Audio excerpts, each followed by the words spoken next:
లక్ష్మణుడు దశరథుడు కామ వికారానికి లోనై ఇలా అజ్ఞానపు పని చేశాడు అంటాడు. రేయ్ పిచ్చి పందుల్లారా, దశరథుడు కామంతో వెళ్ళాడని లక్ష్మణుడికి ఎవడరా చెప్పాడు? ఆ తర్వాత కౌసల్య, భరతుడు, రాజ్యంలో అందరూ ఇదే చెప్పుకుంటారు. ఎవర్రా వాళ్ళకి చెప్పారు? రే ఎర్రి కుక్కలో, రామాయణం కథరా. వాల్మీకి ఫ్లోలో అందరికీ తెలిసినట్టు రాసేశాడు.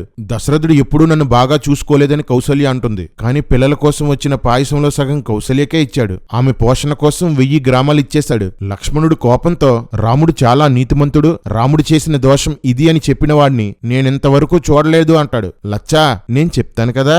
లక్ష్మణుడు రామునితో, అన్నా నువ్వు రాజవ్వు, ఎవడడ్డొచ్చినా నేను చంపుతాను, అయోధ్యను నిర్మానుషం చేస్తాను అంటాడు. లచ్చా, అయోధ్యలో అందర్నీ చంపేస్తే ఎవరిని పరిపాలిస్తారు నాన్నా?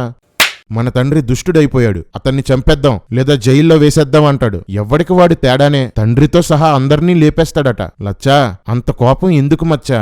కౌసల్య రామునితో, నీ తమ్ముడు మాటలు విన్నావు కదా, ఇక నీ ఇష్టం అంటుంది. అంటే దశరథుడిని లేపేయడానికి కౌసల్యకి ఏ అభ్యంతరం లేదన్నమాట.